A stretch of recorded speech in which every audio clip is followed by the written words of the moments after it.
Well, it's great to be back. It's great to be back. But you may notice a little bit of sadness in my face. You see, I've had such a wonderful time being here. According to Pastor David, this is not a job, this is work. I have enjoyed myself. It is never stressful coming here to be with you all. I've really had a great time. But sadly, this is my last formal presentation. So what I thought I would do is do a summary, a whistle-stop tour of everything we've spoken about during the last 2 weeks, if that's okay with you. What I will do is highlight the things that you can do to prevent or reverse all of the diseases that we've been talking about. Okay, now, as you've seen, we've been going through these colors. Each disease is a different color. But you know what? You can't talk about health and disease without talking about COVID-19. Now, just in case you have not been on this planet for the last few years, is there anybody who has not heard of COVID-19? I don't see any hands. I'm sure there are no hands wherever you are watching. You see, COVID-19 took over the world for a while, right? But you know, right at the beginning, when the pandemic started, especially in England, we were looking over the water to Italy, and we were realizing that certain things were happening. In fact, the National Institute of Health told us that over 99% of the people who died from COVID-19 early in the pandemic had at least one underlying disease. Over 99%. If you didn't have an underlying disease, it was very rare or difficult for you to die from COVID-19. Now, what are these underlying diseases? Yes, indeed, they're the lifestyle diseases that we've been talking about for the last 2 weeks. Asthma, diabetes, hypertension, heart disease. What it's saying is that these diseases have weakened the system so that when a virus comes along, it becomes incredibly difficult to survive from it. Let me give you an illustration. I think a lifestyle disease is a bit like having a bear stalking you in the distance. I don't know if anybody has had a bear stalking you in the distance. If it's far away, okay, you don't want it there, but it's not imminently behind me, so it's not going to kill me. And that's a bit like having a lifestyle disease. You can have diabetes, you don't want it, but you know what? I'll put up with going to the hospital. I'll put up with the medication. I'll put up with the kind of lifestyle change. And that's like the bear stalking at a distance. But what happened when COVID-19 came along is that bear came right up on your shoulder and is now imminently going to kill you. Diabetes that you could live with for decades on medication was now a lethal element in your life. And that is why we try to eliminate all of these lifestyle diseases before the problem happens. Because believe me, there will be another pandemic. Believe me, there will be other stresses in your life that put strain on your body, where if it is weakened by a lifestyle disease, it may be fatal when it doesn't need to be. Before I move on from COVID, let me just explain to you that pretty much all of the viruses that we ever get have their origins in animals. Even if it was generated in a lab, the lab still got that virus from an animal. And it tells us something. Look, first of all, we shouldn't be consuming them. We don't need them to be healthy. And the next thing, we shouldn't be abusing them, because really, when they're clogged together, farmed together in these little cages and they've got no sunlight, it's really cruel for the animals as well. And it's not good for our health. Have a look at this. I think I should start with the heart. If we're going to talk about disease, because heart disease is still globally the biggest killer, why don't we start with heart? What things can we do to prevent or reverse heart disease? I'm sure you're all great students, you've all had it written down, but let me remind you. One of the most important things you can do to reverse heart disease is to have a healthy plant-based diet. I mentioned earlier that when I was doing cardiothoracic surgery up in Cambridge, heavy work, really heavy work. We had to do 3 of these bypasses every single day. Enormously tiring. But what we had to do is open up somebody's chest, stop their heart, link it up to a big contraption, and then try and close them all up again. It was a big, big deal. The person would be in pain for months. They'd need rehabilitation. And then, at least, if it was a successful operation, they'd be alive. But evidence has shown us from years ago that just by changing your diet into a healthy plant-based diet, no meat, no milk, no refined sugar, those arteries that were closing down can now open up. Now, for me, even today, I've been doing this for many, many years. It's still miraculous to me that you can reverse one of the biggest problems in the world in terms of health just by changing your diet. You can get rid of doctors like me, and you can just replace it with a healthy diet. That is amazing, and I commend it to all of you. Some of you may have heart disease today. You may have an appointment to see a doctor in a few weeks or months. I can guarantee you, if you go onto a healthy plant-based diet today, by the time you see the doctor, you may not even need an operation. I guarantee that's true. I've seen it with my own eyes. So that's heart disease. What about high blood pressure? If I was to ask you, do you know somebody with high blood pressure? Everybody would say yes. It's such a prevalent disease. Now, what few tips have I given you to reverse high blood pressure? Well, plant-based diet is absolutely good. You have to exercise. We've seen Teeny skipping along this very stage, demonstrating how we have to exercise. It's brilliant. Water.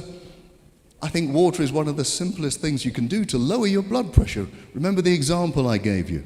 If you were swimming in a lake, that's fine. If you were swimming in a lake of honey, that will be incredibly difficult because it's so thick. And that's what happens to your blood. If you don't have enough water in it, it becomes incredibly thick. You then have to use a lot of energy to push that blood round the system. Therefore, your blood pressure has to rise. Here's something though, going on from the plant-based diet, we said that greens do something quite remarkable in our arteries. They get the interior of our arteries to release a chemical called nitric oxide. That nitric oxide opens up the arteries all over. I told you nitric oxide is the active ingredient of Viagra. Okay, I know none of you have heard of it, none of you need to use it, but I can tell you when it comes to things like erectile dysfunction, rather than reaching for the pill, the best thing to do is reach for those greens. And let me remind you, gentlemen, because this is very important, if you have an episode of erectile dysfunction, you're at a high risk of having a heart attack or a stroke in the next 5 years. So rather than just going to the pill, start thinking about changing your lifestyles. Number 3, cancer. What things have we said about cancer? Well, I always tell people, and I've been speaking to a lot of people in the clinics throughout the weeks, if you have cancer, there are certain things that you must do. Cancer loves sugar. You must eliminate refined sugar. Vitamin D is key. You must have high levels of vitamin D. I recommend 20,000 units per day. Along with that, vitamin C, high dose. I have seen with my very own eyes people on high doses of vitamin C having their cancer reversed. We cannot guarantee it. Don't quote me. You can't guarantee it. But I have seen people on high doses of vitamin C have their cancer reversed. And remember, if you do have cancer, you must seek medical advice. I told you earlier during the week that those people who just say, I just want to go the natural route, often they don't survive. What you must do is seek medical attention and do the lifestyle, and then you have the best possible chance of surviving cancer. Medical attention alone does something, but it doesn't do everything. I remember when I used to be in the hospitals, the doctors would treat you for cancer and then allow you to eat the same foods that would cause cancer. That doesn't make any sense. So hospital treatment is good, but match that with lifestyle change, you've got a great chance of getting through, honestly. Now, what else can you do for cancer? I always say you should spice up your life. Spice up your life. Spices are really the keys to a healthy lifestyle too. They're like nature's natural drugs. The more spices you have in your life, the better your cells are going to be. Turmeric, most of us have heard of turmeric. It's a powerful antioxidant. And if you take away the oxidation of your cells, it reduces the risk of cancer. Ginger is like it. It's also anti-inflammatory. Cinnamon is brilliant. Cinnamon, not only does it lower your blood sugar, which if you have low blood sugar, the cancer doesn't grow too well, but cinnamon is brilliant in terms of fighting off viruses. In fact, they discovered this over 100 years ago. The women who harvested the cinnamon bark never got measles, never got tuberculosis. And cinnamon, if you have anybody in your family who has any kind of viral illness, you give everyone in the household cinnamon, it's less likely that you'll get the infection. Cardamom is very interesting because it actually makes you make more natural killer cells. They have a lethal name, but they do an awful lot of good. They're the white blood cells that defeat cancer. Diabetes. How do you beat diabetes? Definitely you need a healthy plant-based diet. But what else do we need to do? We should, every time you go for a meal and you're a diabetic, as you put your fork down, you should get up and go for a walk. Get up and go for a walk. What does that do? Well, as you're walking, you're using the big muscles in your body. Those muscles will absorb sugar very quickly. And so it will keep your blood sugar levels quite low.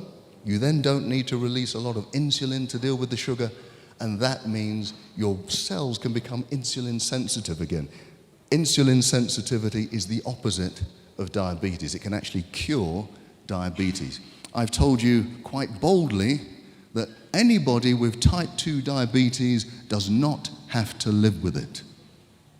Type 2 diabetes is completely reversible. Type 1 is more difficult, but type 2, completely reversible. So you do not have to live with it. Change your lifestyle and get rid of it. Okay, autoimmune disease, that was the last talk I did. That refers to all of these antibody diseases that are attacking different parts of the body. There are roughly 400 or 500 of them. Wherever you've got tissues in your body, you will have an auto-antibody if things go badly. And I must say, although I didn't talk about it, one of the biggest causes of infertility is autoimmune disease. Now, I know people go to the hospital for IVF treatment, absolutely, but rarely do they get to the bottom of what is the problem. And it's usually that you've got antibodies attacking your organs inside that makes it almost impossible to conceive. So everything you've heard me talk about with autoimmune disease, you need to apply if you want to get pregnant. Okay. Now, you see my details. I'm hoping that in 9 months I'm going to get lots of communications of people telling me, yeah, we have a child. So it's possible, believe me. Now, some of the things, if you weren't here the other day, some of the big things that you need to do to get rid of autoimmune disease is get rid of milk, because milk is one of the key factors that generates these antibodies. Deal with stress. Make sure you avoid refined sugar. Have high doses of vitamin D. If you do that, you have a great, great chance. A bit like a little boy called Bart Simpson, don't have a cow man. Stay away from the milk. Okay. Now, this is increasingly a problem on this continent of Africa. Didn't used to be. You go back 50 years, there was very little obesity on this continent in Africa. Now, with all of the imports of Western culture, including Western food and Western lifestyle, we're getting exactly the same problems that they get in the West. How do we defeat it? I always say, get rid of the white stuff. This is not a racist statement, folks. This is not a racist statement. I'm saying get rid of the white rice, white flour, white pasta, and of course that white substance, sugar. You know, sugar, if you look at it from afar, it looks a bit like heroin. And by the way, it activates exactly the same parts of your brain for heroin addiction. That's why giving up sugar can become so difficult. But remember, I did give you some help in overcoming sugar addiction. Remember the Dr. Chidi method, named after some obscure doctor? You remember that? So for those of you who don't remember, let me tell you, when that donut is calling out your name, the worst thing you can do is say, I can't eat the donut. Because if you do that, your brain will just desire it even more. What you must do is say, I will eat the donut, but I'll eat it in half an hour. At the same time, eat yourself an apple. Now that apple will release sugar slowly into your bloodstream, slowly so that you don't get this insulin spike. And after half an hour, you'll have enough sugar in your system to overcome the desire for the donut. You're not looking convinced. If at the end of the half an hour you still want that donut, do the same thing again. At the end of the day, you may have eaten 5 apples. That's okay, that's your 5 a day, right? But even if you fall off the wagon, even if you succumb to the donut, I guarantee you will eat it less frequently than if you didn't try the Dr. Chidi method. What does Dr. Chidi stand for? Don't resist it, choose to have it, but delay it. Dr. Chidi, there you go. Now you'll remember my name, okay? That's the only reason why I did that for you. But seriously, sugar has been a serious business, especially on this continent. We used to be slaves for sugar, now we're slaves to sugar. We need to get rid of the sugar, absolutely. Now, we must not forget dementia. Okay, some of you understood what I was talking about. We must not forget dementia. Okay, I can hear one person, they've understood. Right, dementia, for me, is now one of the most feared diseases around. When I was younger, a younger doctor, it used to be cancer. But now dementia, losing your memory, losing your personality, nobody wants that. It's a fearful thing. The good news is, and there is good news about dementia, it is a lifestyle disease. It is not random. Now you may have seen studies to say, well, there's a genetic makeup. There is. There are genes for dementia. But there are people who have the gene for dementia who don't get dementia. There are people who don't have the gene for dementia who get dementia. The biggest factors are lifestyle factors. So for example, you will know that if you have high blood pressure, that's a risk for dementia. If you're obese, if you're diabetic, and the biggest risk is long periods of stress in your adult life. If you do not know how to manage stress in your adult life, that is the biggest risk factor for dementia. So we're going to need to know how to manage the stress. We're also going to have to change our lifestyle, make sure we have the right diet. There's been lots of studies done. On this continent, actually, there's been a Nigerian study which showed that the more berries you have in your diet, the less likely you are to have Alzheimer's. It's even more significant than that. They have showed that if you have dementia, early signs of dementia, you go onto a healthy diet, have lots of berries, you can reverse up to 90% of the symptoms. Now maybe you've never heard that before. Because most people think, once I've got dementia, it's just a long road down to ruin. That's not true. If you are diagnosed and you change your lifestyle, you can reverse up to 90% of the symptoms of dementia. Talking about stress, we spoke a little bit about depression and anxiety and stress. What little signs can I give you to help? Well, remember what we said. There are triggers for depression. There are triggers for stress. And the big ones are debt, divorce, disease, and death. Now, we can't avoid some of them, but when they come to us, the best thing to do is to not hide away and keep it to yourself. The best thing to do is to get help quickly.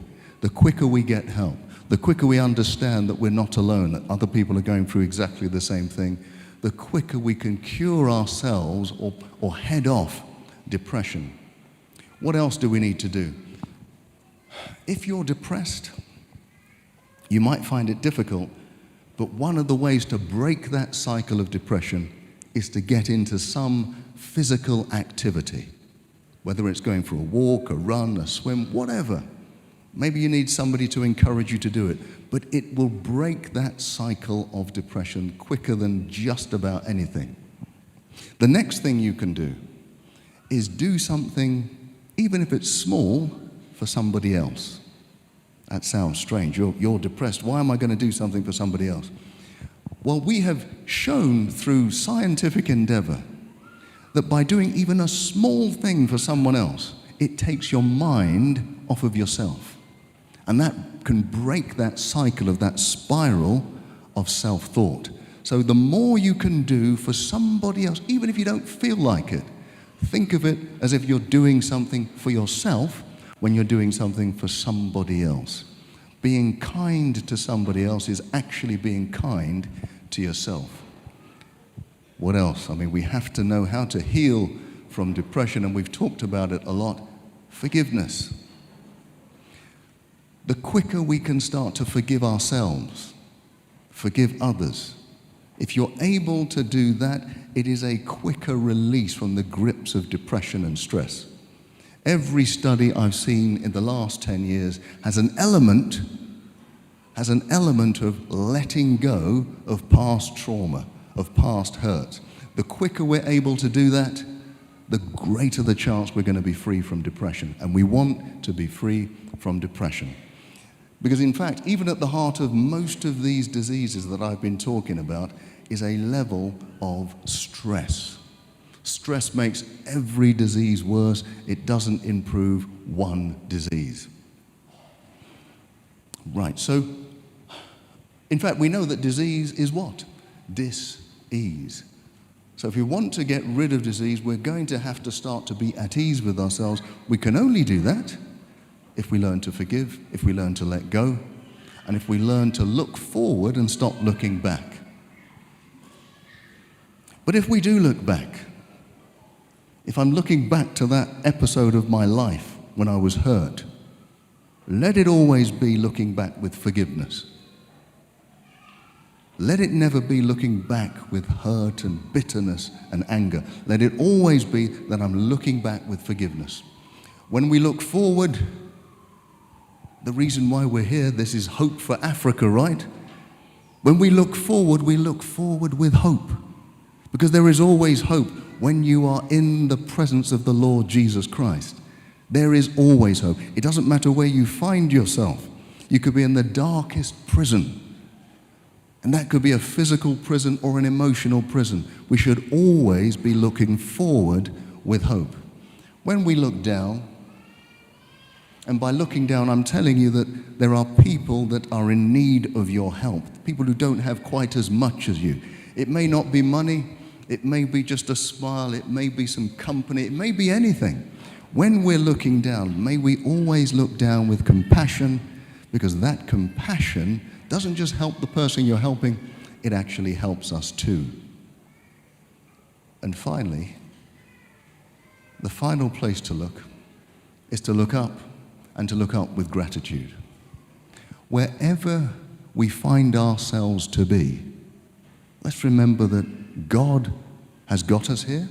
He will get us out of wherever we are, and He has a great future in store for all of us. We should be full of hope. We should be full of gratitude because we serve a mighty God. He will never leave us. He will never abandon us. It doesn't matter if everybody abandons us. He never will. Let's be grateful for that. This has been an absolute pleasure for me to be here, to be with you all, to be with my fellow colleagues and who have been sharing wonderful messages. And I'm very sad that this is my last time to be here. But what I do know is what we have done here and what we have left here is a massive hope for the whole continent. Wherever you're watching, whichever country, I know it's even beyond Africa, I'm going to leave you with hope. Whatever illness you find yourself in, there is always hope. There are certain diseases that we now know that we can cure, you don't have to live with. There is hope. You are viewing this, you are part of this wonderful church organization. Do you know This church is responsible for being pioneers of health globally throughout history. I would encourage you to remember that you are children, men and women, of hope. I look forward to seeing you again one day, if not here, in the earth made new and in heaven. Amen.